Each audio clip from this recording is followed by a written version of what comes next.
Welcome to Theory Neutral, the podcast about stuff languages do. I'm Aiden. I'm Logan. And I'm Jacob. And today we're talking about the paper Nominal Tense and Crosslinguistic Perspective by Rachel Nordlinger and Louisa Sadler. So yeah, nominal tense seems pretty strange because tense and aspect and mood, all those categories, TAM, are stuff that we would usually expect from verbs. But apparently there's quite a bunch of languages who actually have those categories marked on a noun. And today we will be explaining how that works, and Logan has something to say about his own experience with nominal tense. Yeah, so when I was a little middle schooler just getting excited about studying linguistics, I independently invented this concept. Just trying to think of what is the weirdest thing that a language could possibly do? Well, what if tense was marked on nouns and roles were marked on verbs? That would be so weird. But it turns out that's just nominal tense and polypersonal agreement, because whatever you think of, some natural language always has already done it, except worse than you thought it could be done. And in fact, that's kind of the point of this paper. They say in the introduction, the purpose of this paper is therefore to provide a detailed survey of the phenomenon of nominal tam and its properties in a variety of the world's languages. We argue that while certainly unusual, the phenomenon is far less marginal than the general paucity of discussion in the literature might lead one to expect. So actually, I was not being as revolutionary in 7th grade as I thought I was at the time. It's worth mentioning we're going to be talking about nominal tense and nominal tam or TAM. TAM is just tense, aspect, and mood, because usually those things all kind of come together in one glob. So, yeah, just to be clear on that. And to explain that, for people who might not know what TAM is, even though that might be pretty rare considering our audience, but tense is basically stuff like past and future, whereas aspect is perfective, imperfective, so how the tense is about where the event lies on the timeline, and whereas aspect talks about what its internal composition is, basically. So that's aspect and tense, and mood is something... Mood is complicated. Yeah. Mood is kind of a wastebasket category sometimes. Stuff like imperative and interrogative and optative, conditional... Stuff like that. So those can be marked on nouns, and that's pretty crazy. So just to sort of give a general overview, there's two different kinds of ways that nominal tense marking can happen. The first of those is independent nominal tense, and the second is dependent nominal tense. At least that's how they talk about it. Dependent nominal tense is kind of the more straightforward one, where it's just you have clause-related tense marking that happens to be attached to nouns, and sometimes it's it's just a clitic or whatever, and that's not really what they're talking about. English is I'll do this. It's not really nominal tense aspect marking, it's a clitic that happens to attach to a thing that's a nominal. But there are languages that they give examples of where you have real, nominal marking for clause-level tense information. And the other is independent nominal tense, which has nothing to do with clause-related tense, and instead just provides information about the noun that is being marked. This is the one that we're going to talk about first, so I'll go into a bit more detail now. This is basically, English can get at things like this with adjectives like former, or derivational strategies like ex, like my ex-wife, or, my former colleague, or whatever, where it's a noun, especially in English, it's a noun that has to do with a relationship, and you're saying, well, that relationship no longer holds in this case, but I'm still referring to them by it. So you could do this with a lot of other things in a lot of these languages. They give a lot of examples from Tariana, an Arawak language from Amazonia, where you have this kind of marking just on whatever noun you feel like, and sometimes it's for, in the case of, relationships, it's well, that relationship doesn't hold or whatever, but it also gets more at the sort of properties of the noun. So you can say the English equivalent of an ex-house means it's not a house anymore, it kind of fell apart, or it was taken down, or, there's some reason why it doesn't function as a house anymore, but we're going to talk about it, the ex-house. Or here's an example they have here of someone is planning for a future flood. this is a flood. The word flood is marked with a nominal future tense marker saying, flood is not happening right now. Flood is coming in the future. Right now, at the tense of the discourse, this person was planning for the flood that had not yet arrived. So we're marking the whole clause as past tense because he was planning. But we're marking the noun as future because relative to this part, relative to the actual action being described, flood hasn't happened yet, it's coming in the future. So it's basically a grammatical category that is the property that is being described of this for this noun relevant at the particular moment that it's interacting with the wider sentence, or is it relevant at a different time, in which case we'll mark it with this tense morphology. Which I think, like, you can almost think of this kind of like, if you imagine a language like English has plurality marking everywhere, you can imagine a language that only can mark plurality through, like, relative clauses, like, those things which were many. So if you want to say it, then you can say it, sure. There's just no way to grammatically mark that. These are languages that do the same thing with, like, tense information, sort of temporal information on nouns, where in English you have to get at it through sort of awkward means sometimes. These languages are like, we just put it on the noun, it's fine. It's not that hard. And concerning this independent nominal tense, there's also several ways to do it. Because, for example, one strategy, which seems quite economic, linguistically speaking, is the reuse of verb tense morphology. And that's actually pretty interesting because, for example, the language Potawatomi? Potawatomi? I don't know, something like that. It's a North American language, and we have here some examples of how that works here. And you have basically the same suffix for past tense on verbs as for past tense on nouns. So you have, for example, the sentence nkeshatsipen, which means I was formerly happy, but not now. And then you have the same ending, which is pen in the on the noun my canoe, which is nchimpan pen. And there you have the pen again, and that means my former canoe that is now lost, destroyed, or stolen. And that's pretty interesting because, you can have different markers for nominal tense and verbal tense, with regards to independent nominal tense. Yeah, which is like what we had in Tariana earlier. Exactly. That is one possibility, but another very interesting possibility is that what I just described.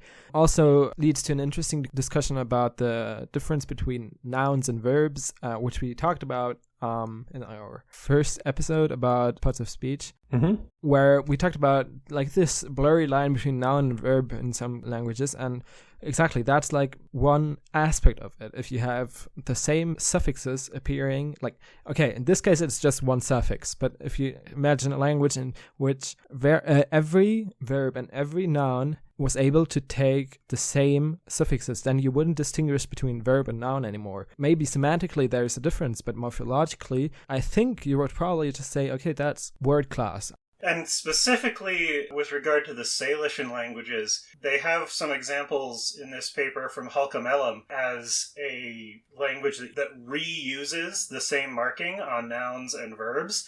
But Halkamelum is one of those Salish languages where people have seriously argued that there aren't any nouns separate from verbs. And so, it might not actually be a case of reuse, it's just use.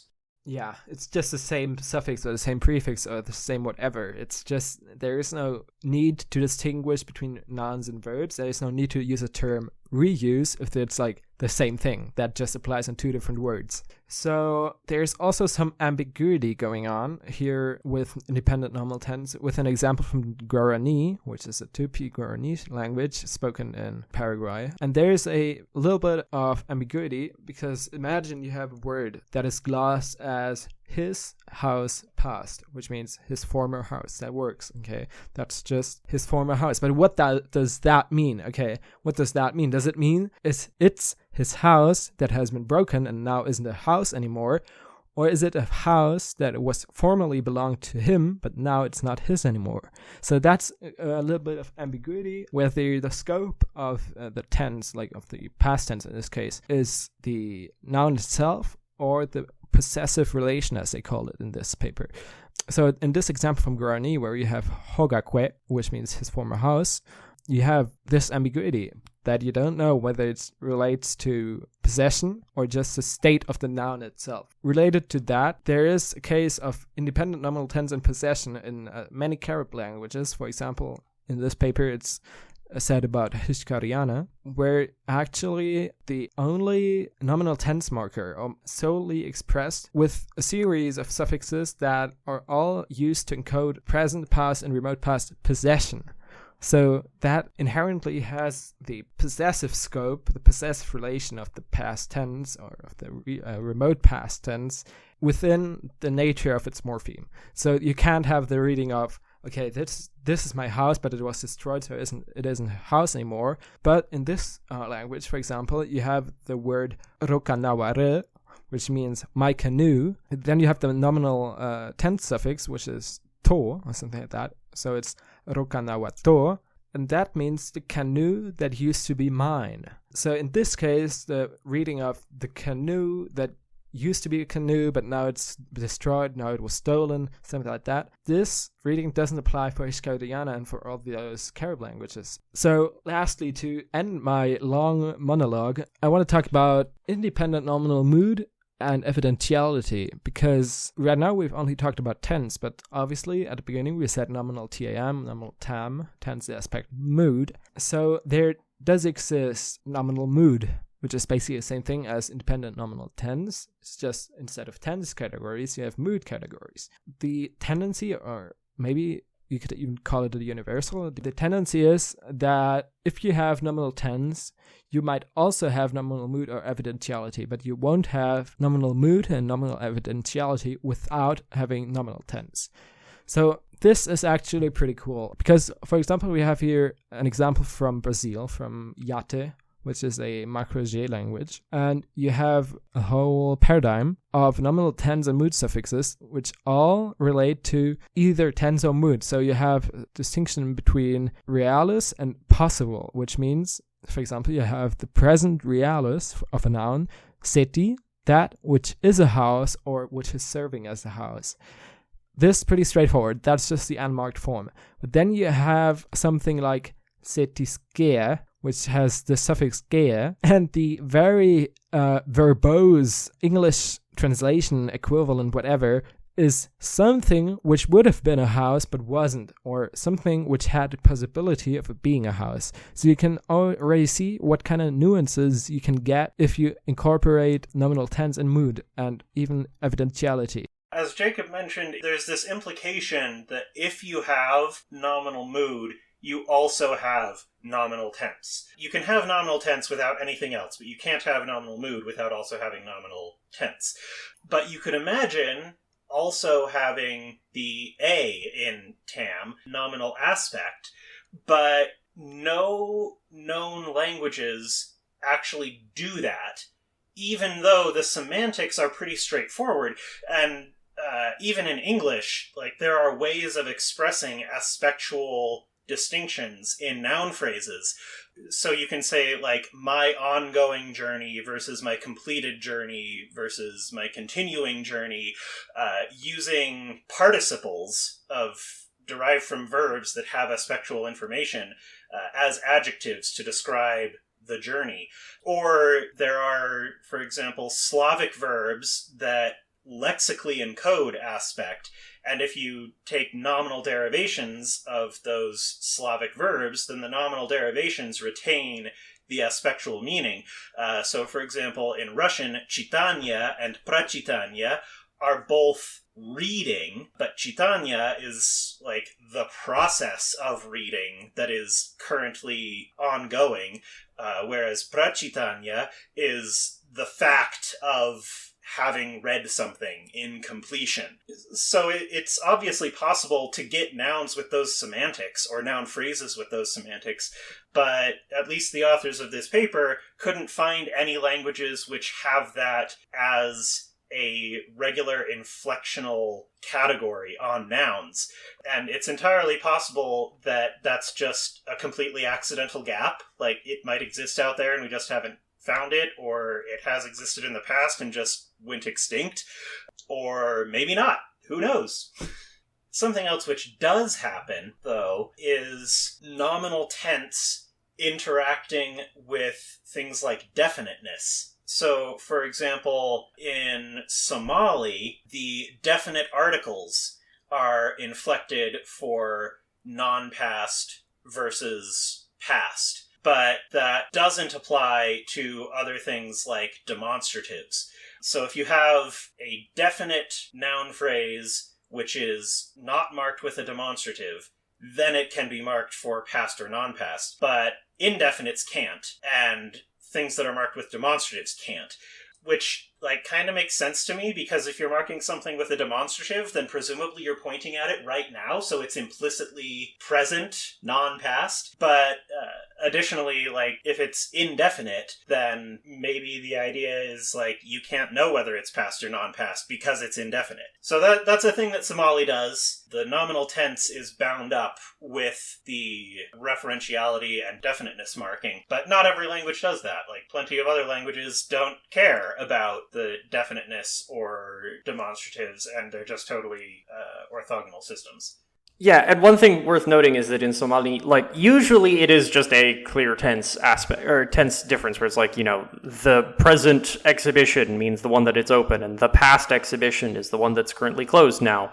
But there are a couple of cases that they give where you get sort of a weird kind of almost rather less straightforward tense meaning to it.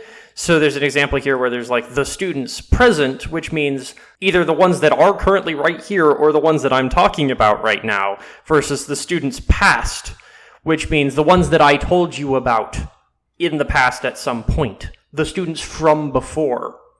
So it's not always exactly, it's not like former students or those aren't students anymore necessarily. It can be other things, which is super interesting. So, and then also in some languages, well, specifically the one language that they cite here that this is possible in is Tupinamba, which is another Tupi-Guarani language, because there's a lot of these that do that. But this is the one case that they have where you can stack tense marking on a noun. So you can inflect it with a tense and then inflect it with another tense. So you can say, it's got options for house, former house, future house. Now you can also say house plus future plus past, meaning it was going to be a house, but is no longer going to be a house. It is, they give the gloss an ex-future house. So you have two different tense markers, and the outer one has scope over the inner one. This is the only real example that they give of this. There's a couple of other possible things, one from Jarawara, which is another Amazonian language, where maybe you can get some tense stacking stuff, but in Tupinamba, it's very clear. You can just put as many tense markers as you want that make sense in context. There's no limit on, one tense marking per. When you tense mark a noun, you get a noun, and you can always tense mark a noun, so you can just keep stacking them on. Yeah, exactly. And as I mentioned earlier with the nominal mood and evidentiality, I talked about yate, and it's a very interesting possible realis distinction. It gets even crazier. Well, we always say that, don't we? We have here a paradigm of Nambiquara, which is, who would have guessed it, also an Amazonian language. This is one of my favorite episodes, because I get to talk about Amazonian languages all day long. So Nambiquara has a very rich system of independent nominal tense and a mood also.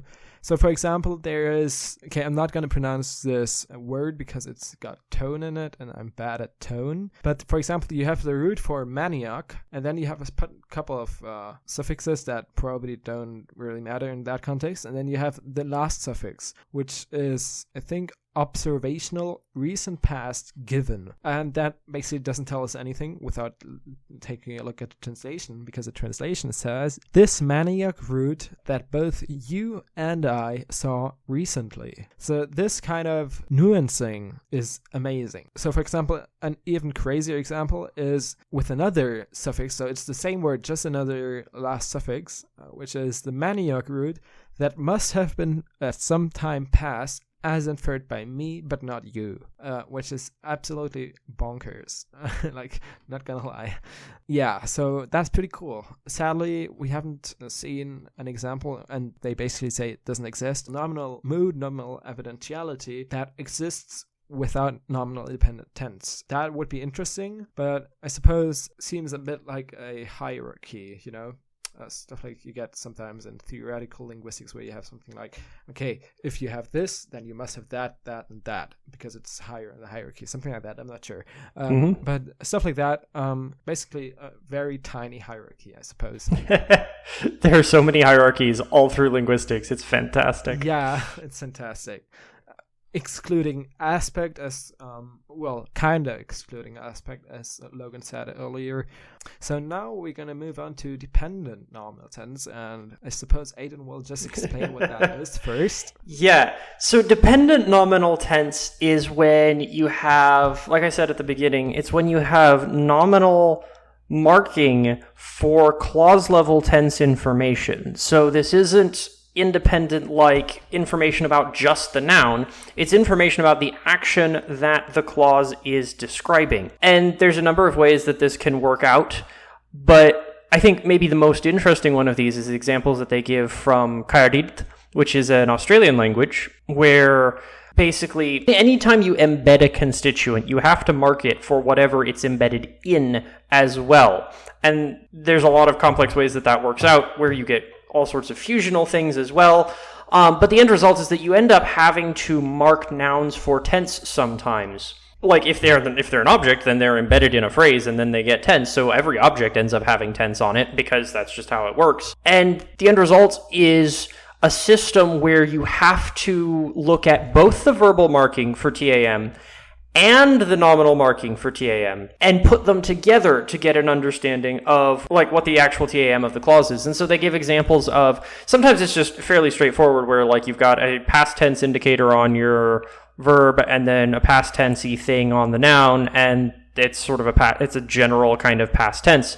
But in situations where you've got like negation marking on the verb, often it doesn't really have much tense information, and so you have to get the tense information from the noun rather than from some other thing. And I remember I read a grammar of Kayardilt some time ago that explained a lot of this more in detail, and it had some examples of situations where, like, because you're pulling from different buckets of TAM morphology in different contexts, you can actually get situations where, like, there's a slightly different kind of marking on the verb versus on the noun that together give you a particular interpretation that you couldn't have ever gotten just out of one marker. It does all sorts of really complicated things with this. It's fantastically interesting.